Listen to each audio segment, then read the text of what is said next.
आप सुन रहे हैं आध्यात्मिक वार्ता आरजे कमल के साथ रेडियो उड़ान पर।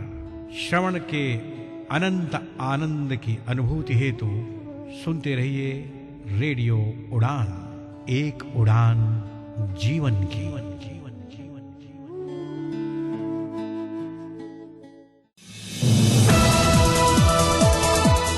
इस कार्यक्रम में भाग लेने वाले प्रतिभागियों के द्वारा दी जाने वाली जानकारी अथवा की जाने वाली चर्चा वास्तविक और काल्पनिक दोनों ही हो सकती हैं। चर्चा के दौरान किसी व्यक्ति के द्वारा दिए गए कथन एवं तथ्य के लिए कार्यक्रम के प्रस्तोता, प्रस्तुतकर्ता अथवा रेडियो स्टेशन प्रत्यक्ष या अप्रत्यक्ष रूप से जिम्मेवार नहीं है।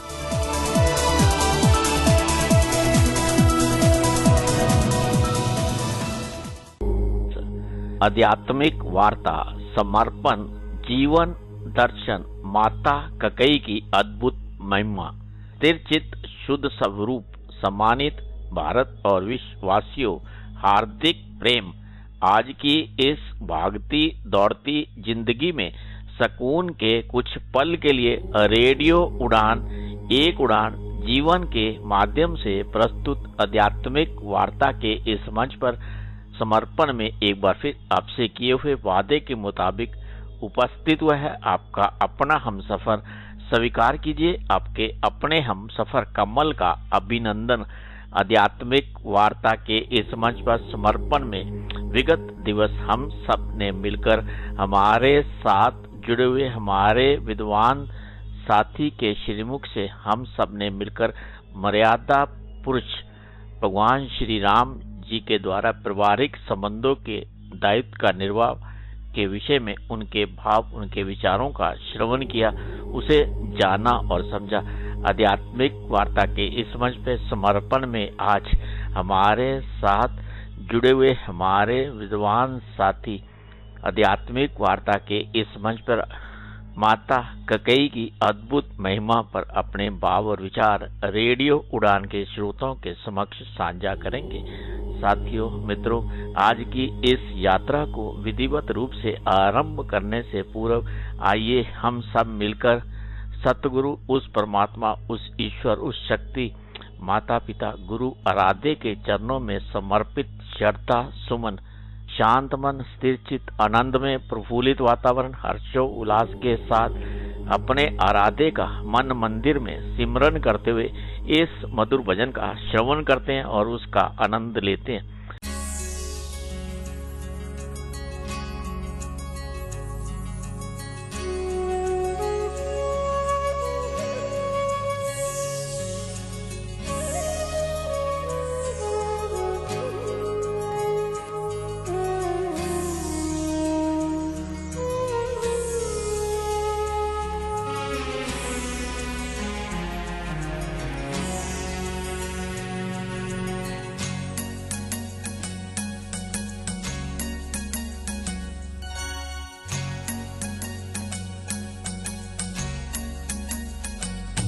मुझे चरणों से लगा ले मेरे श्याम मुरली वाले,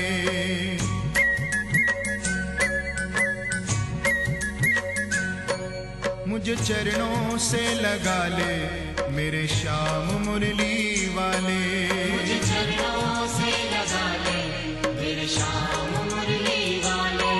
मेरी सांस सांस में तेरा, मेरी सांस सांस में तेरा है नाम मुरली वाले। मुझे चरणों से लगा ले मेरे श्याम मुरली वाले, मुझे चरणों से लगा ले मेरे श्याम मुरली वाले।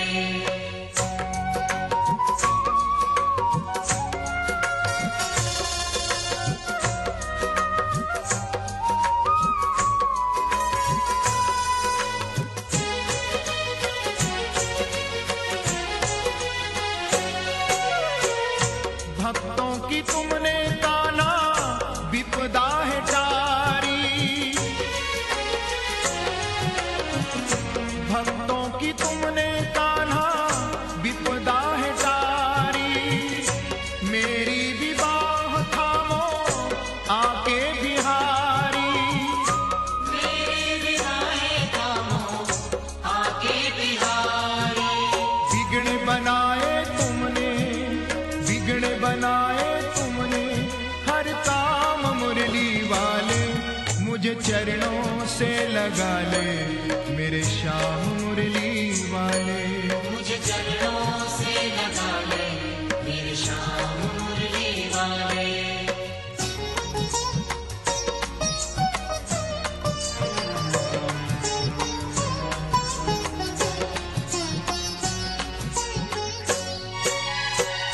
पतझड़ है मेरा जीवन बन के बहार आजा।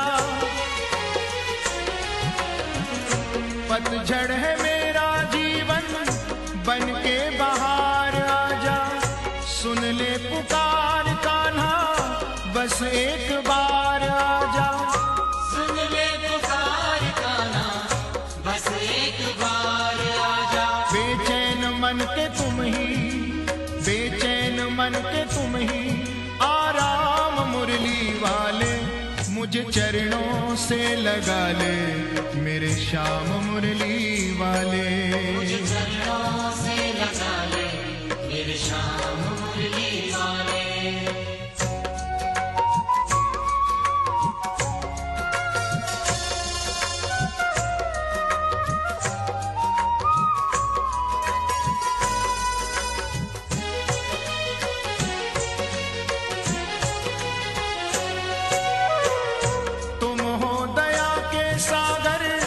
जन्मों की मैं हूँ प्यासी,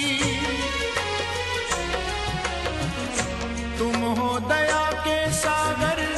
जन्मों की मैं हूँ प्यासी, दे दो जगह मुझे भी चरणों में बस जरा सी। दे दो जगह मुझे भी चरणों में बस जरा सी। सुबह तुम ही हो तुम ही, सुबह तुम ही हो तुम ही मेरी श्याम मुरली वाले। मुझे चरणों से लगा ले मेरे श्याम मुरली वाले। मुझे चरणों से लगा ले मेरे श्याम मुरली वाले। मेरी सांस सांस में तेरा, मेरी सांस सांस में तेरा है नाम मुरली वाले।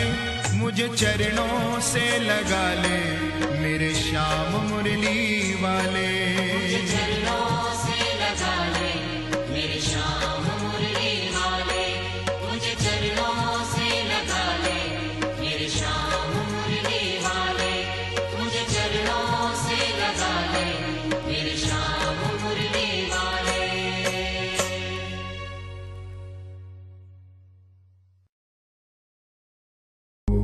आध्यात्मिक वार्ता के इस मंच पर समर्पण में एक बार फिर से आप सभी सम्मानित भारत और विश्ववासियों का हार्दिक अभिनंदन।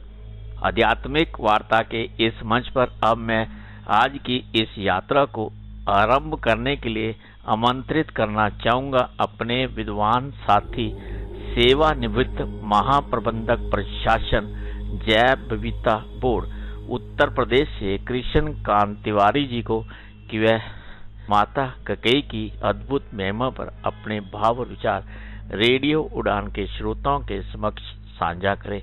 आइए हम सब मिलकर इस मंच पर अपने विद्वान साथी कृष्ण कांत तिवारी जी का हार्दिक अभिनंदन करते हुए उनसे अनुरोध करते हैं कि वह माता कैकेयी की अद्भुत महिमा पर अपने भाव और विचार हम सबके साथ साझा करें। साथियों मित्रों, हम सब मिलकर इस मंच पर माता कैकेयी की अद्भुत महिमा का श्रवण करते हैं। साथियों मित्रों, ये पुण्य प्रसारण आप सबके अनुरोध पर हमारे विद्वान साथी रेडियो उड़ान के श्रोताओं के साथ साझा कर रहे हैं।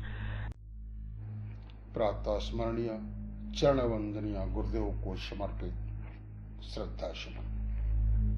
पूज्य चरण श्रद्धेय प्रबुद्ध संत जन, भगवत कथा रसिक महानुभावों, श्रद्धामयी माताओं बहनों, आप सभी को भगवत भाव से सादर प्रणाम व हृदय से आभार।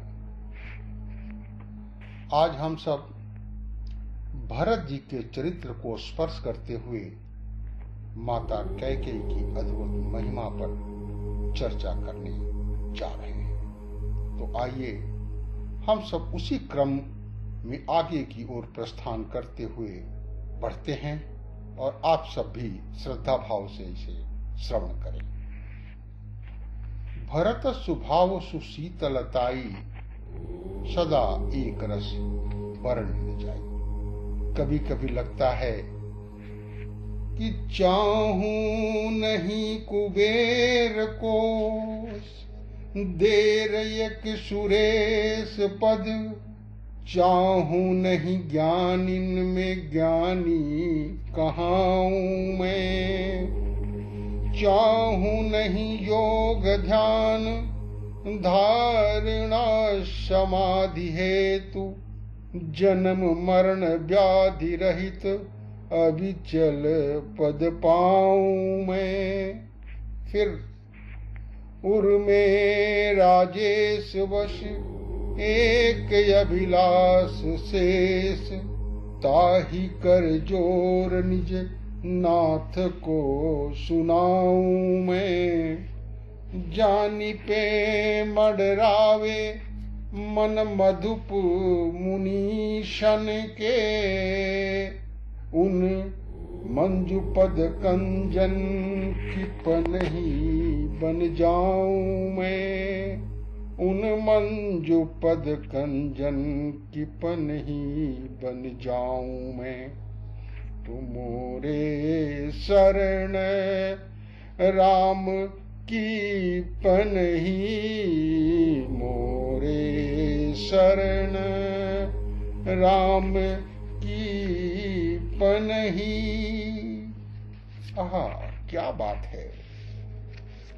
उन भाव मूर्ति भरत को, जिनका प्रेम कभी कभी झलक के रूप में दिखाई पड़ता था, उस प्रेम को पूर्ण रूप से प्रकट करना था भगवान श्री राम को। सिंधु ने सिंधु का मंथन किया, प्रेम सिंधु भरत का मंथन शील सिंधु श्री राम जी ने, कृपा सिंधु श्री राम जी ने, करुणा सिंधु श्री राम जी ने किया। प्रेम अमीय मन दरु बिरहु, भरत पयोधि गंभीर, मति प्रगटेउ सुर साधु हित, कृपा सिंधु रघुबीर। भरत रूपी समुद्र का मंथन हुआ। विरह के मंत्राचल से जब जब मथा गया, तो समुद्र का मंथन जब जब हुआ है अमृत पाने के लिए, तब तब विष पहले निकल आया है। और वह विष भगवान शिव ने पिया और अमृत देवताओं ने पिया। एक अद्भुत बात है, अमृत पीने वाले तो देव रह गए और जहर पीने वाले महादेव हो गए। क्यों? अरे, अनुकूलता के अमृत पीकर तो कोई भी सुखी रह सकता है, प्रसन्न रह सकता है, लेकिन मुस्कुराकर जिसको गम का जहर पीना आ गया, और ये हकीकत है, जहां में उसको जीना आ गया। जो विष पिए औरों को अमृत पिलाए, मुझे लगता है कि भरत रूपी समुद्र का मंथन हुआ प्रेमामृत प्रकट करने के लिए, पर विष पहले निकल आया, दुर्वचनों का विष, दुर्वाक्यों का विष, और इस विष का पान किया कैकेयी माता ने। बर मांगत मन भई नहीं पीरा, गरी न जी मुह पर उन कीरा, भूप प्रतीति तोरी किम किन्ही, मरण काल विधि मति हरि लीनी। और कभी कभी तो मुझे लगता है कि अगर कैकेयी माता ने यह गरल का पान न किया होता, तो सारे समाज को राम प्रेम का अमृत कहां मिलता। स्वयं गरल का पान किया पर जग को अमीय पिलाया, ऐसे ही मां कैकेयी की महिमा जग ही जान न पाया। ऐसी मां कैकेयी की महिमा जग ही जान न पाया। तजेउ पिता प्रहलाद, विभीषण बंधु भरत महतारी। और यहाँ तक जब तक कैकेयी माता जीवित रही, भरत जी ने कभी मां नहीं कहा। ऐसे श्री भरत। लेकिन एक कथा मुझे स्मरण में आई। कौशल्या पही गए दो भाई, श्री भरत और शत्रुघ्न कौशल्या माता के भवन में गए। कैकेयी माता ने मंथरा से, वही एक सहयोगिनी उनके पास बची थी, मंथरा से कहा कि इस भवन का द्वार बंद कर दे, अब हमारा इस अयोध्या में कोई नहीं है। पर दूसरे दिन 2 दिन बीतने पर सुमित्रा माता ने शत्रुघ्न जी से कहा कि शत्रुघ्न, कई माता उपेक्षिता हो गई हैं, तुम उनकी सेवा में जाओ। शत्रुघ्न जी गए, दरवाजा खटखटाया। कैकेयी जी ने मंथरा से कहा, दरवाजा खोल, देख कौन है। और जो दरवाजा खोला तो देखा सामने शत्रुघ्न। अब मंथरा घबराई। उस समय तो भरत जी थे बचाने वाले, अब तो भरत जी संग नहीं हैं, पूरी दुर्दशा होगी। कैकेयी जी ने पूछा, कौन है। मंथरा कुछ कहती, इसके पहले शत्रुघ्न जी ने प्रणाम किया। एक संत ने बड़ा हृदय द्रावक चित्र खींचा है। कैकेयी माता की दशा क्या हो गई।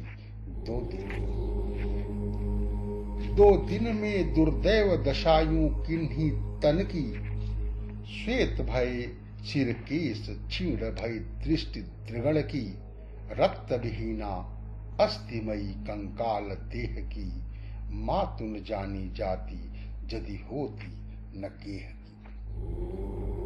रक्त विहीना अस्थिमयी कंकाल देह में, मातु न जानी जाती यदि होती न गेह में। 2 दिन में यह दशा पश्चाताप की ज्वाला में जल रही माता कैकेयी। शत्रुघ्न जी ने प्रणाम किया और जैसे प्रणाम शब्द कान में पहुंचा, माता कैकेयी बोली, किसको प्रणाम कर रहे हो, कौन हो तुम, किसको प्रणाम कर रहे हो। प्रणम्य में न दिखे कोई कहीं है, प्रणम्य में न दिखे कोई कहीं है। शत्रुघ्न जी बोले, मैं आपके पास ही आया हूं। कैकेयी माता बोली, कोई आओ मत, कालिमा अभी इस मुख की धोई नहीं है। शत्रुघ्न जी ने कहा, माता ऐसा न कहो। कैकेयी जी बोली, तुम मुझे माता न कहो, माता न कहो। उन चारु चंद्र रघुवंशी राजकुमारों में मैं किसकी माता बनूं, सुकीर्त किसी ने खोई नहीं है। चारों में से किसकी माता कहलाने लायक हूं मैं। रोने लगी कैकेयी माता और रोते रोते बोली, हाँ एक ही था। कौन? जो मुझको माता कहता था, शिशुपन से जिसको सुत समझा। हाँ एक ही था जो मुझको माता कहता था, शिशुपन से जिसको सुत समझा। और ऐसा दैवी योग कि मेरी बुद्धि बिगड़ी, वन भेजते समय में रो भी न सकी।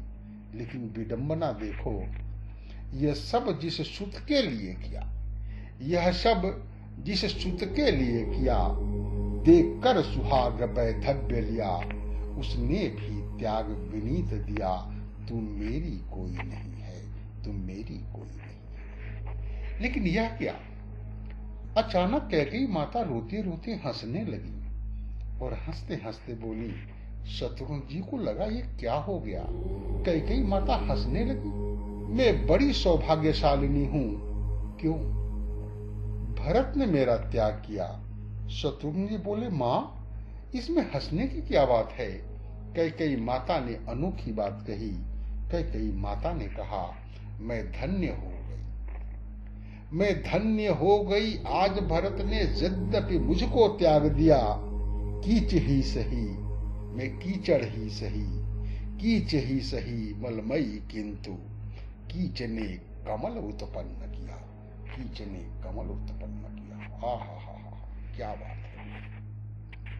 मेरी दुर्गंध विनीत बहे, पर पुष्प मेरा सौरभमय है। रघुवंशी की जो उचित लाल को, चरित वही गौरवमय है। मेरी दुर्गंध विनीत बहे, पर पुष्प मेरा सौरभमय है। रघुवंश को जो उचित लाल को, चरित वही गौरवमय है। लेकिन माँ, वो आपको माँ नहीं कहते। कैकेयी जी बोली, तू मेरी नहीं कोई, तू मेरी नहीं कोई, विनीत वह भले ही कहे, पर मैं तो यह कहूंगी, सपूत वह मेरो है, सपूत वह मेरो है। उधर मैं तो उसे बेटा कहूंगी। और इधर भरत जी कौशल्या माता के द्वार पर आए हैं। वही बड़ी करुणापूर्ण प्रसंग है। कौशल्या माता जिस दिन से श्री राम बन गए हैं उस दिन से जल भी ग्रहण नहीं किया है। शरीर कृश है। माता कौशल्या अत्यंत व्यथित हैं। उसी समय भरत कौशल्या माता के द्वार पर पहुंचे। आवाज सुनाई, पति विहीना पूतहीना मातुरी तुम हो कहाँ, आ गया घर का वही षड्यंत्रकारी खल यहाँ। भरत जी की आवाज माता के कान में पड़ी। तुलसीदास जी लिखते हैं, भरत ही देखी मातु उठी धाई, भरत ही देखी मातु उठी धाई। भरत को देखकर माता दौड़ पड़ी, लेकिन मन में उत्साह है भरत को हृदय से लगा लेने को, पर तन तो उस लायक नहीं है, इसलिए चक्कर आ गया, गिर गई। मूर्छित अवनी परिझयाई, मूर्छित अवनी परिझयाई। मूर्छित होकर गिर गईं। भरत जी बोले, माँ माँ, तुमने मूर्छा में आंख बंद नहीं की, अच्छा किया जो आंख बंद कर ली। क्यों मुख न देखो माँ मेरा, मुख देखने में पाप है, किंतु कह दो हे भरत तुम पर सभी का श्राप है। पर माँ कौशल्या ने भरत के मुख पर हाथ रख दिया।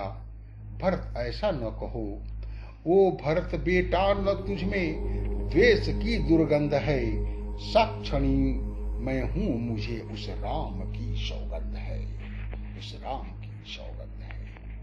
भरत तुझ में द्वेष की दुर्गंध नहीं हो सकती, मैं राम की सौगंध करके कहती हूँ।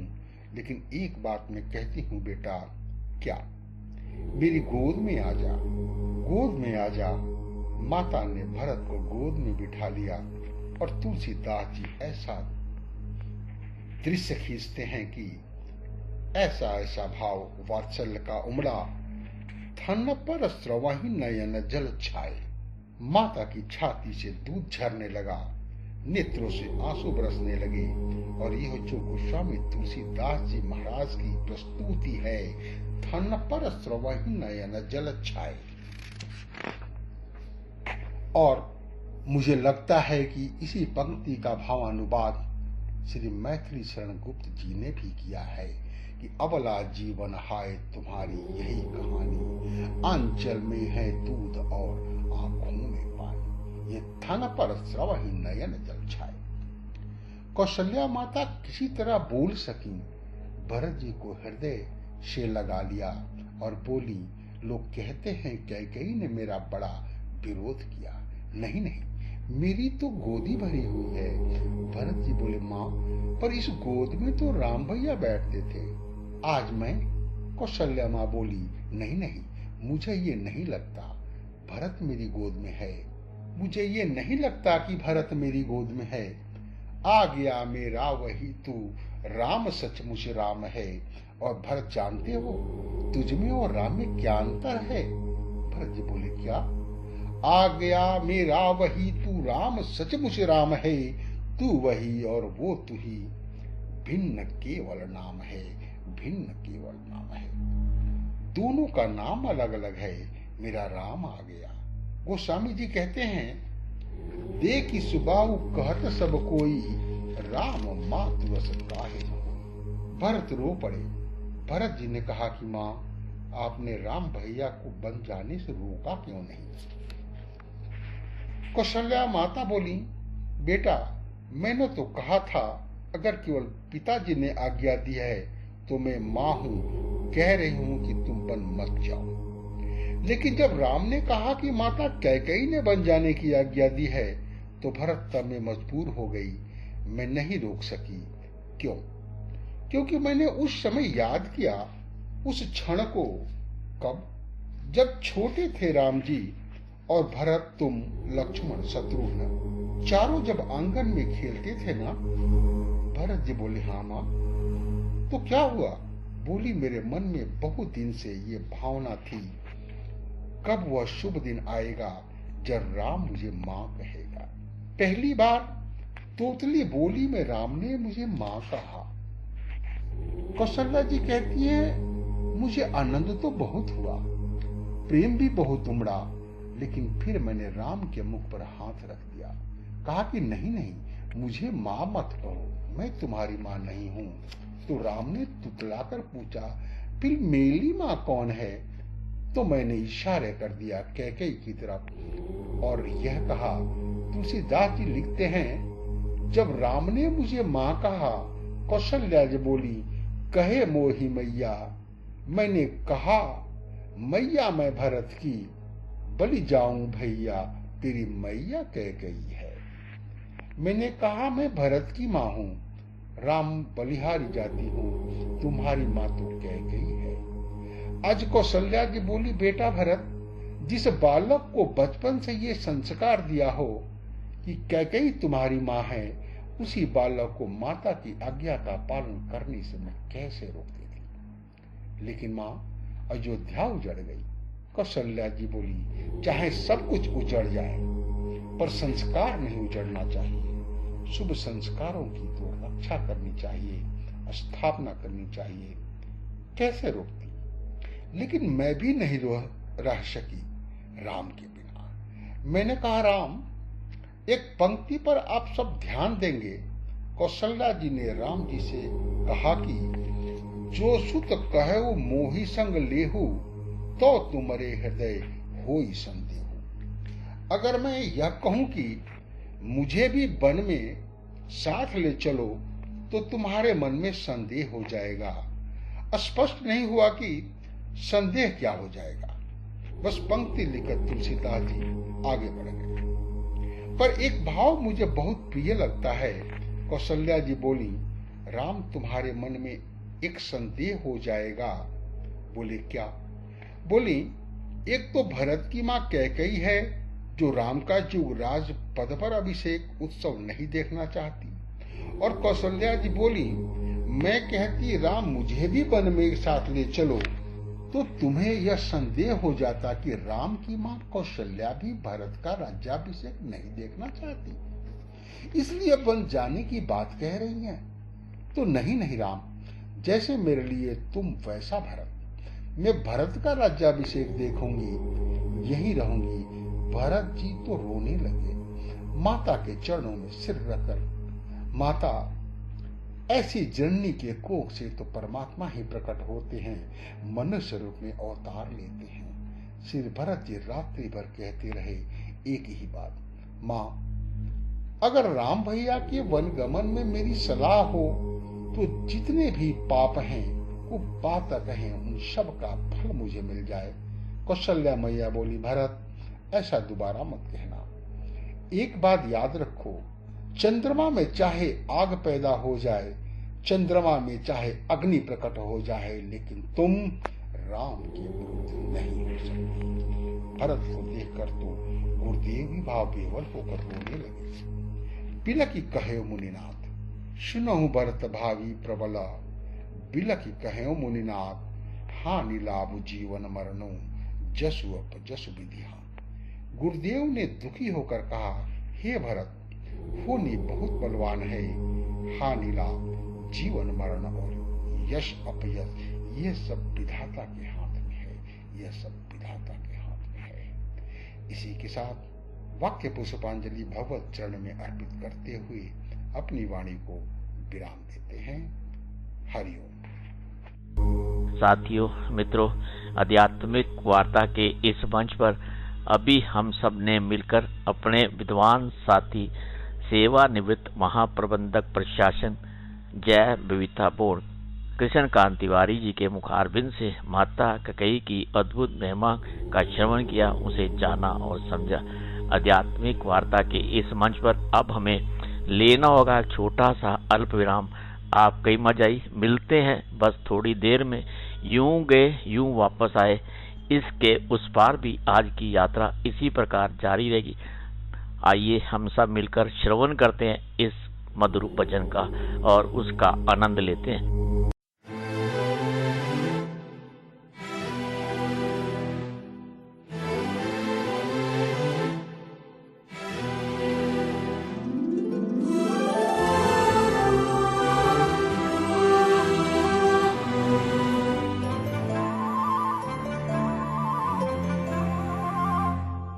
लसन्तं हि शुक्लेन्दुकान्तं प्रसन्नम्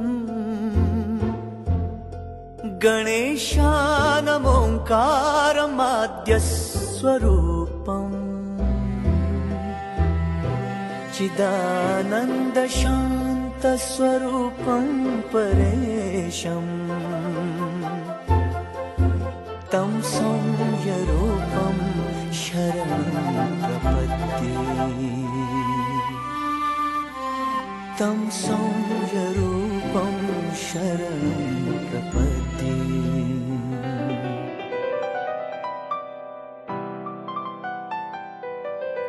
लखद्देव्यशस्त्राणि हस्तेषु नित्यम्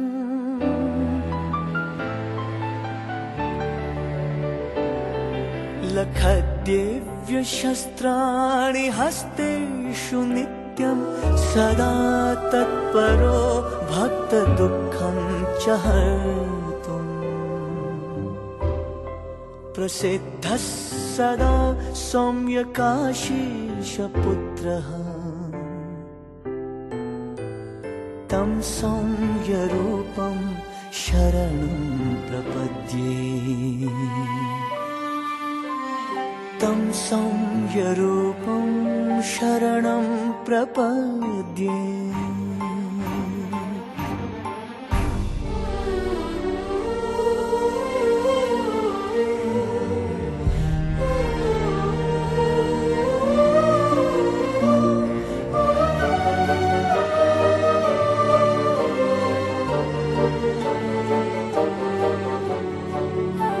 गजास्ये सदा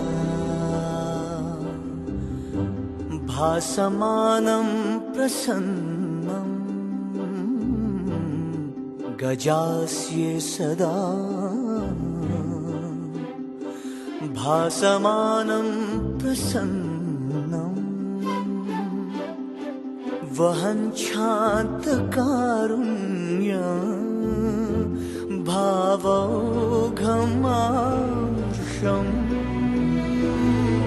पुराणादिशास्त्रेषु यद्वर्णितो वै तं संयरूपं शरणं प्रपद्ये। तं संयरूपं शरणं प्रपद्ये।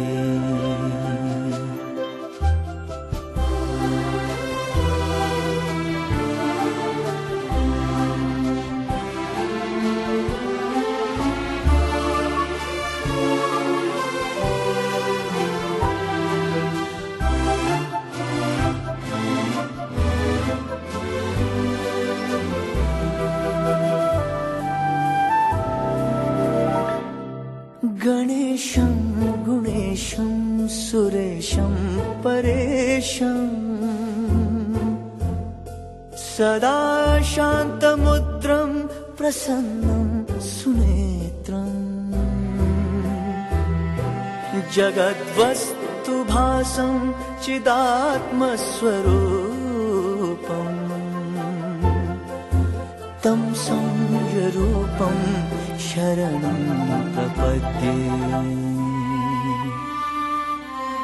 तं संयरूपं शरणं प्रपद्ये।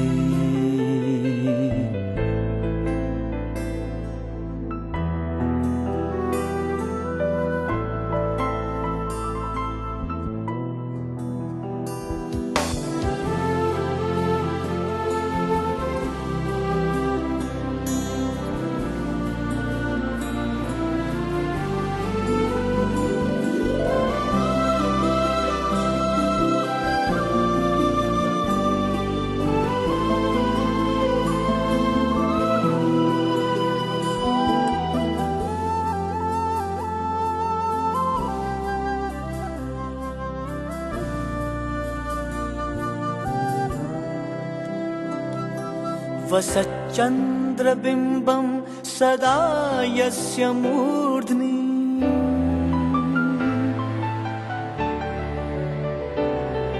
वसच्चन्द्रबिम्बं सदा यस्य मूर्ध्नि वहन्ति सदा जाह्नवी सा समीपा उभे यस्य संगात् सदा शान्तरूपे तं सौम्यरूपं शरणं प्रपद्ये तं सौम्यरूपं शरणं प्रपद्ये।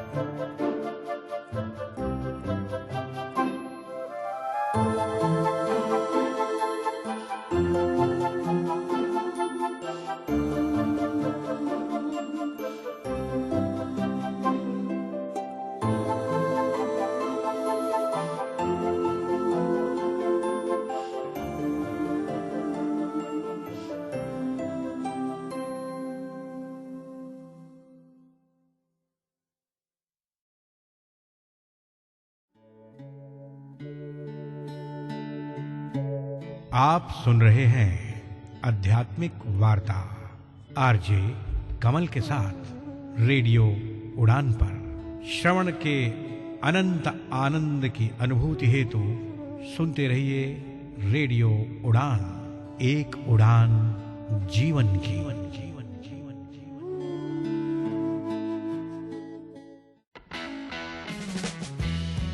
क्या आप एक्सेसिबिलिटी के क्षेत्र में अपना करियर शुरू करना चाहते हैं या फिर अपनी स्किल्स को नए मुकाम तक ले जाना चाहते हैं? तो जरा ध्यान से सुनिए। बैरियर ब्रेक लेकर आया है एस लर्निंग, आपका अपना लर्निंग प्लेटफॉर्म, एक्सेसिबिलिटी की दुनिया का एक्सपर्ट। चाहे आप हो बिगिनर या प्रोफेशनल, यहाँ आपको मिलेंगे ऑन डिमांड इंटरैक्टिव कोर्सेज, वो भी अपनी ही रफ्तार से सीखने के लिए, इंडस्ट्री एक्सपर्ट्स की गाइडेंस और रियल वर्ल्ड इनसाइट्स के साथ। जल्द ही लॉग इन करें ace.barrierbreak.com पर। Subscribe for free and start with free Ace bytes. Ace learning by Barrier Break. अब एक्सेसिबिलिटी सीखिए अपने ही अंदाज में। एक सफल और स्वतंत्र जीवन में दृष्टिहीनता कोई बाधा नहीं होती, लेकिन कैसे? NFB कर्नाटक की मदद से। ये आपको देता है पर्सनल असिस्टेंस और ट्रेनिंग प्रोग्राम्स, जिससे आप महसूस करेंगे एम्पावर्ड और आत्मनिर्भर। NFB कर्नाटक की एड्स एंड अप्लायंसेस सर्विस आपको देती है एक उज्जवल कल के लिए आवश्यक उपकरणों तक पहुंच। इतना ही नहीं, NFB कर्नाटक की ब्रेल कम टॉकिंग लाइब्रेरी है सभी के लिए सुलभ पुस्तकों का भंडार। इस टॉकिंग लाइब्रेरी के साथ जिंदगी का आनंद उठाएं। NFB की इंफॉर्मेशन एंड काउंसलिंग सर्विसेज आपको देंगी सटीक जानकारी और विशेषज्ञों से मार्गदर्शन।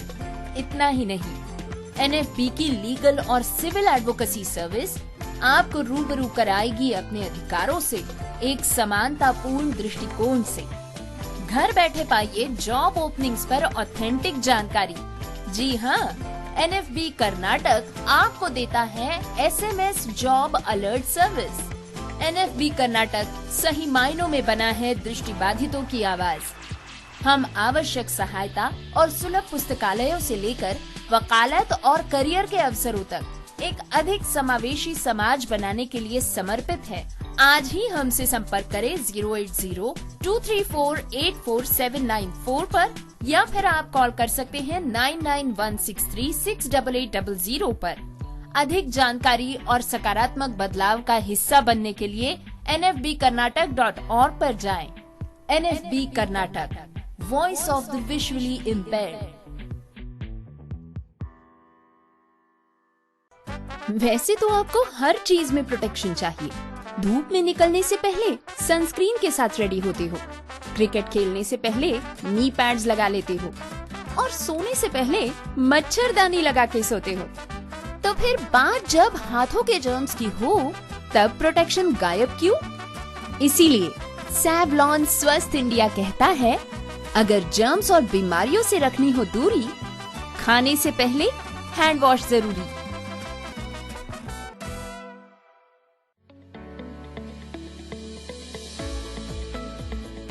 रखेंगे डिसेबिलिटी सेक्टर पर होने वाली हर घटना पर पैनी नजर। मिलवाएंगे डिसेबिलिटी सेक्टर की हर इंस्पायरिंग पर्सनैलिटी से। करेंगे disability rights, accessibility, Paralympic sports, RPD act जैसे मुद्दों पर चर्चा भी। प्रोग्राम बदलता दौर में, तो सुनना मत भूलिए हर रविवार रात 9 बजे और पुनः प्रसारण हर सोमवार शाम 4 बजे, सिर्फ और सिर्फ रेडियो उड़ान पर। बदलता दौर, बदलता दौर, बदलता दौर, बदलता दौर, बदलता दौर, बदलता दौर।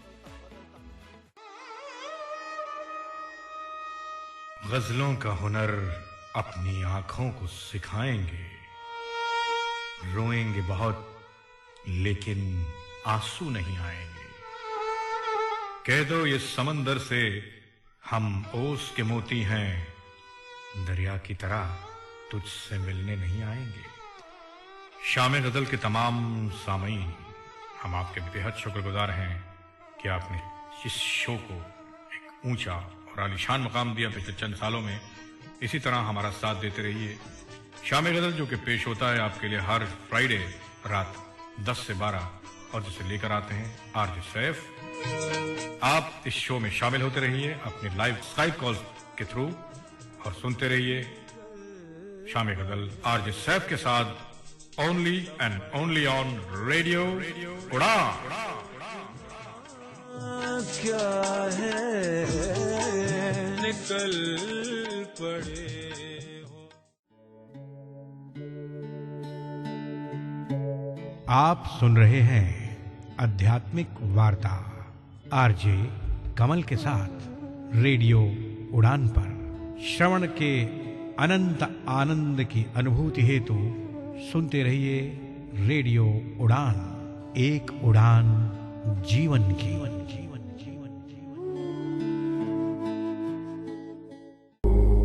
आध्यात्मिक वार्ता के इस मंच पर एक बार फिर से आप सभी सम्मानित भारत और विश्ववासियों का अल्प विराम के बाद हार्दिक अभिनंदन।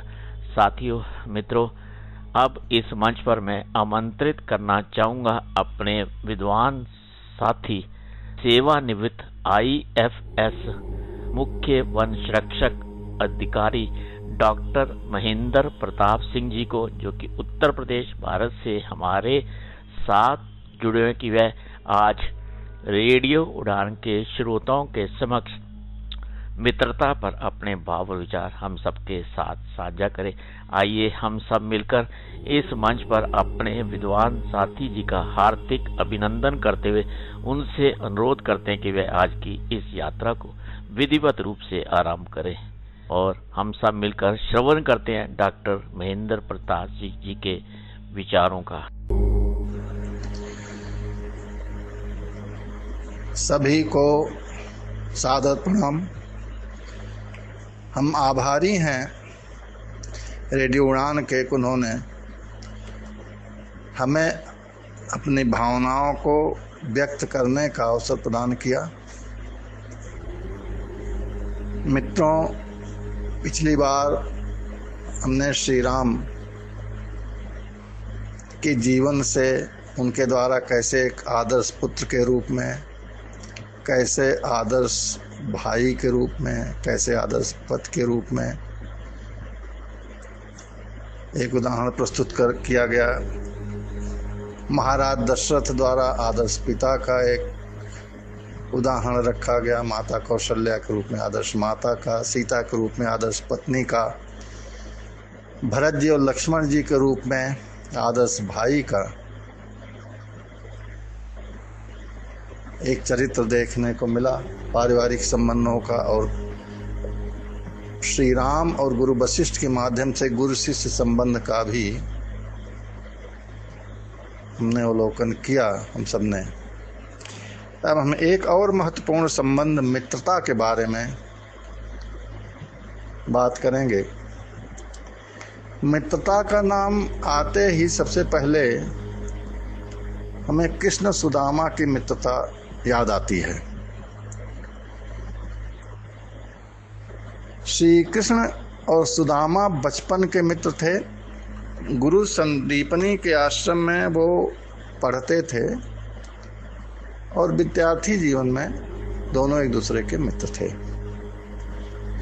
समय के साथ श्री कृष्ण द्वारिकाधीश हुए, द्वारिका के नरेश हुए, उस समय के सबसे शक्तिशाली राजा बने।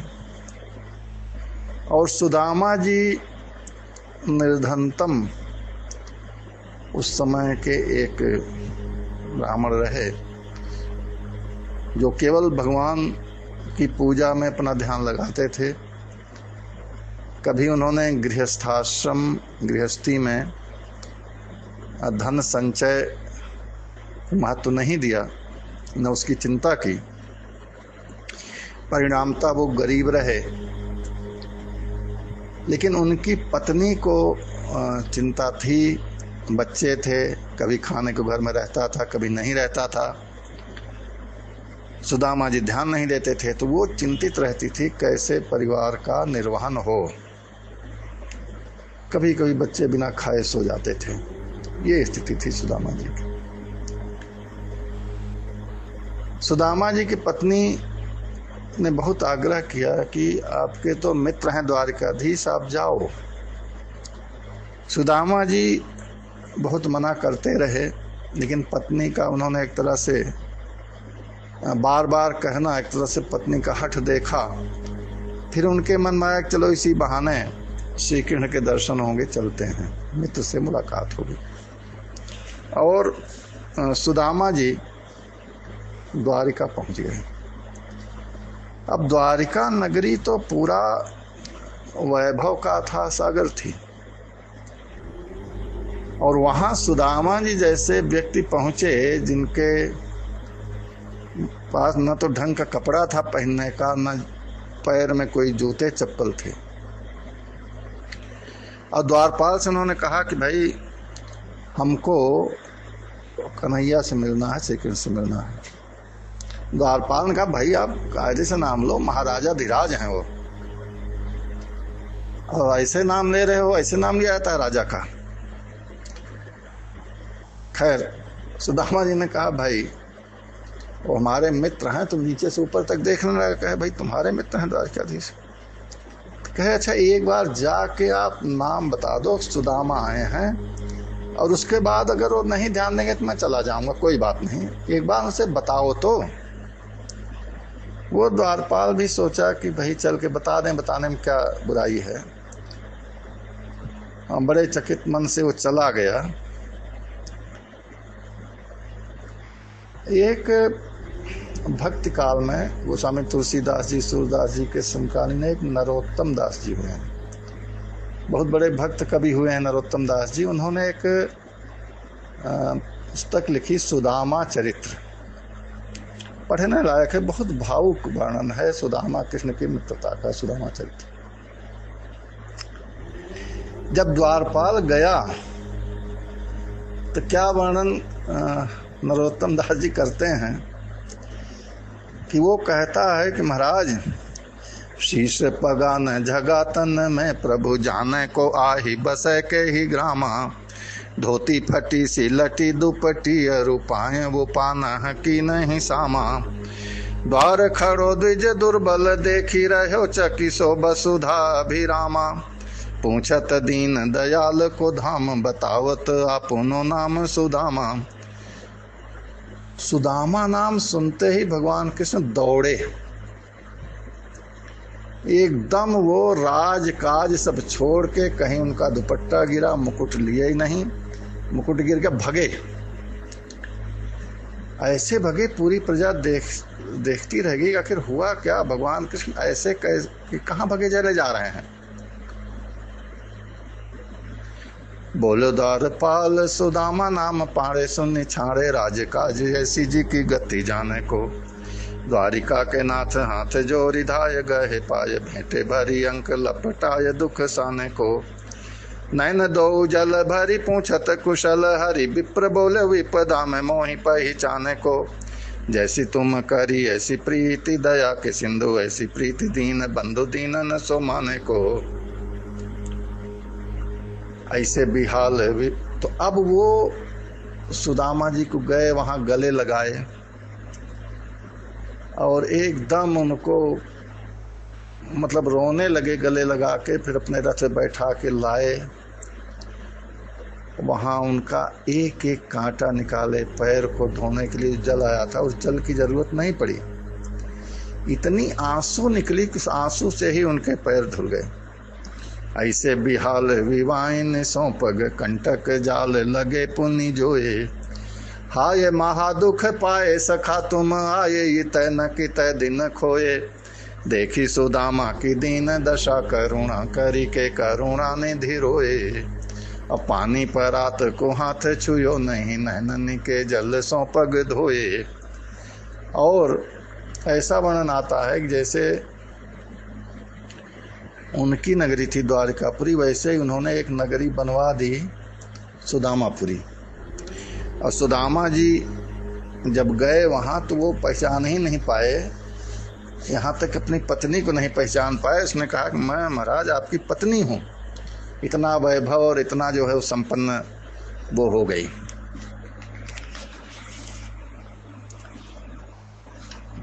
अब श्री राम के बारे में देखें तो पारिवारिक संबंधों का समुचित निर्वहन करने के अतिरिक्त श्री राम एक आदर्श मित्र भी थे। उन्होंने मित्र को भी परिवार का ही एक अंग बनाया। उनकी मित्रता में जाति पांच ऊंच नीच धनी निर्धन आदि का कभी कोई विचार नहीं था। उनके सबसे बड़े मित्र निषाद राज थे, जो कोई उच्च जाति के नहीं थे, अत्यंत निर्धन थे। नाव चलाकर बड़ी कठिनाई से परिवार का पालन पोषण करते थे। श्री राम निषाद राज को भरत के समान प्रिय मानते थे। वनवास से लौटते समय, रावण वध के उपरांत वनवास से लौटते समय श्री राम पुष्पक विमान से आ रहे थे, लेकिन निषाद राज से मिलने गए और निषाद राज के प्रेम को देख करके वो पुष्पक विमान से ही उनको अपने साथ ले गए। और अयोध्या में बहुत दिन तक निषाद राज रहे। फिर श्री राम ने कहा कि मित्र अब आप अपने घर जाइए, आपके बच्चे हैं, सब कुछ है, अपने परिवार में रहिए। और उनसे कहा मित्र आप में भरत के समान प्रिय हैं। तुम मम सखा भरत सम भ्राता सदा रहु पुरावत जाता। बचन सुनत उपजा सुख भारी परे उचरण भरी लोचन बारी। इस प्रकार से जब दीनहीन व्यक्ति को स्वयं राजा अपनाता है तो जनता के बीच में उसका सम्मान स्वतः बढ़ जाता है और किसी का साहस नहीं होता कि उसकी उपेक्षा कर सके। श्री राम के मित्र निषाद राज हुए तो पूरी अयोध्या के लिए वो एक तरह से मित्र हो गए। मित्रता का निर्वहन बहुत दुष्कर कार्य है। कभी कभी प्राणों पर भी संकट आ जाता है। श्री राम ने विभीषण से मित्रता की और राम रावण युद्ध में जब रावण ने शक्ति का प्रहार किया विभीषण के ऊपर, पुनि दशकंठ क्रुद्ध हुई छाणी शक्ति प्रचंड। चली विभीषण सन्मुख मनहु काल कर दंड। आवत देख शक्ति अति घोरा प्रंतारति भंजन पन मोरा। तुरत विभीषण पाछे मेला सन्मुख राम सहु सोई सेला। रामचंद्र जी ने वो पूरा अपने ऊपर प्रहार ले लिया और विभीषण की जान बचाई।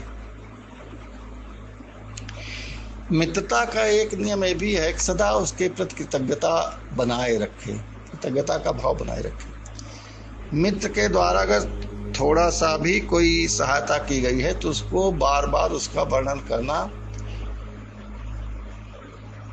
श्री राम ने बानरों की सहायता से उस समय के सबसे बड़ी आसुरी सेना का विनाश किया और इसका श्रेय कभी अपने ऊपर नहीं लिया। उन्होंने बार बार यही कहा कि बानर भालुओं की सहायता से उन्होंने ये महान कार्य किया। मित्रों को उन्होंने बड़ाई दी हमेशा।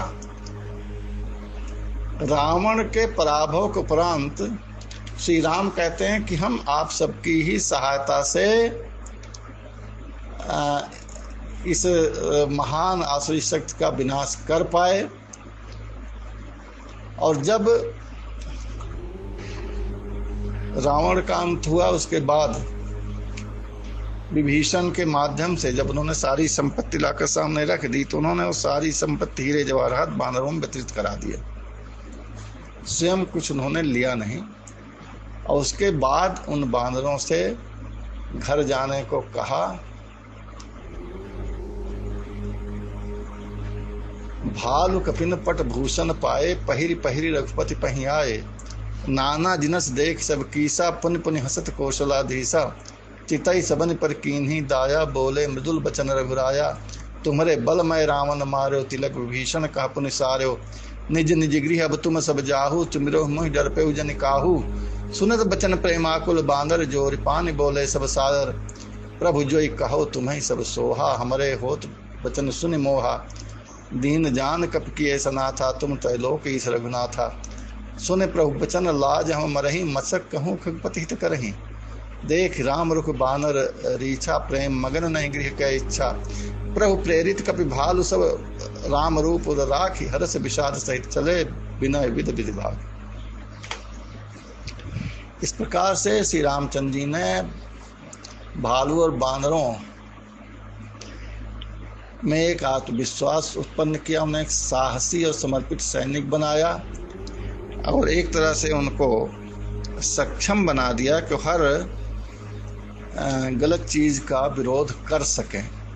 और युद्ध के उपरांत उन्होंने कोई भी संपत्ति स्वीकार न करके सब बानर भालू में वितरित करा दी और सच्चे अर्थों में अपनी जीत का सहभागी बनाया।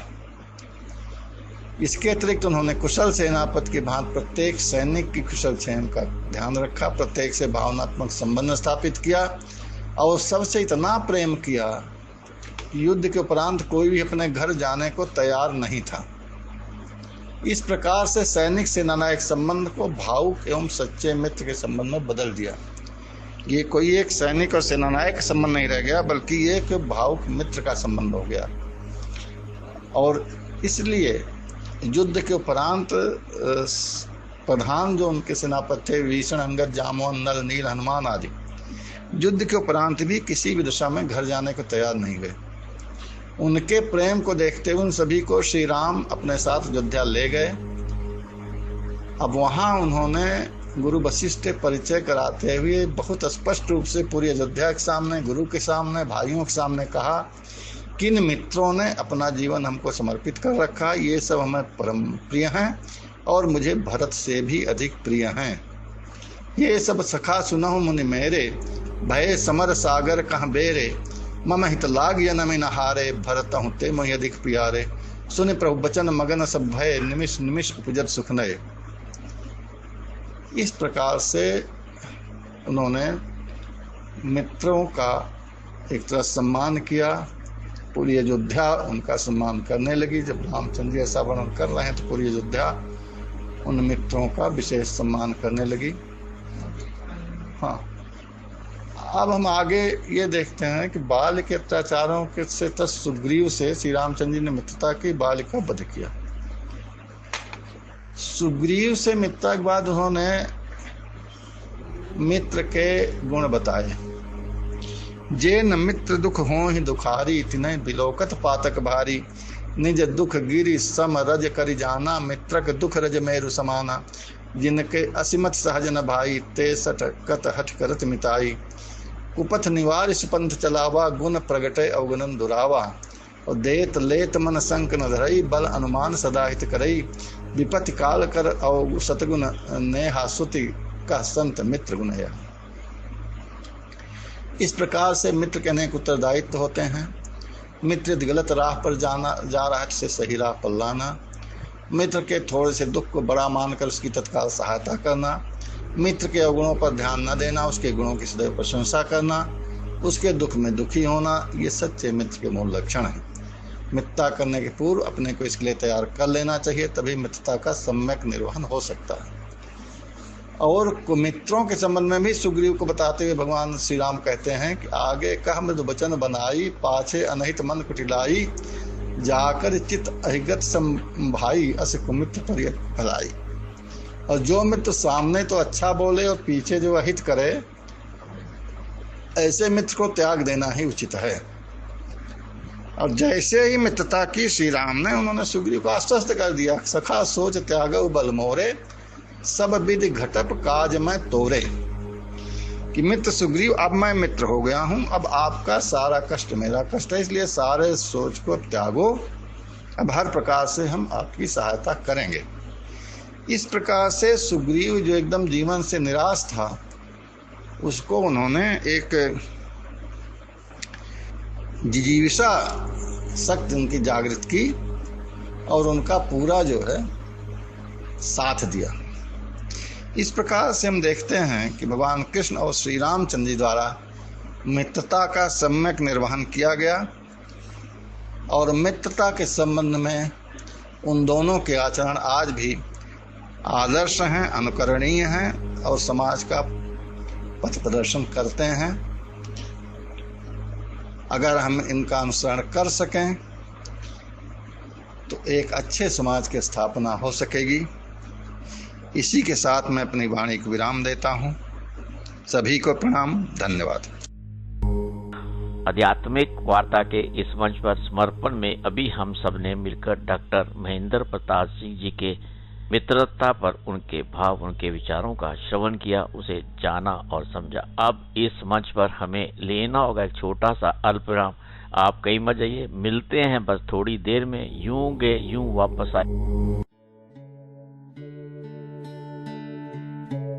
आप सुन रहे हैं आध्यात्मिक वार्ता आरजे कमल के साथ रेडियो उड़ान पर। श्रवण के अनंत आनंद की अनुभूति हेतु सुनते रहिए रेडियो उड़ान, एक उड़ान जीवन की।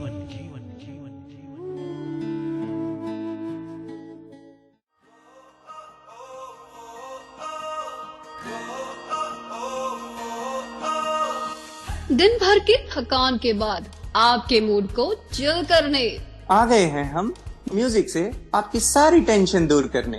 तो जुड़िए हमारे साथ, रिक्वेस्ट कीजिए अपने फेवरेट सॉन्ग।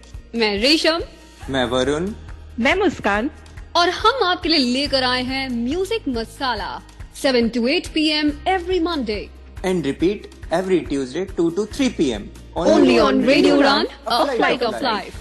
अब सुनो वो गाने जो आपका दिल चाहे।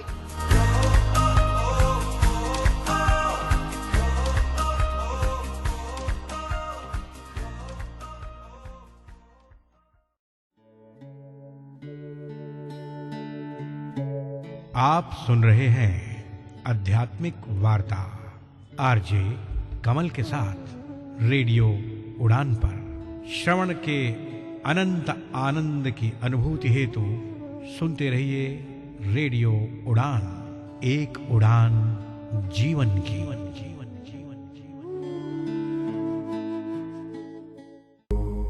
आध्यात्मिक वार्ता के इस मंच पर अब समय इस बात की इजाजत नहीं देता।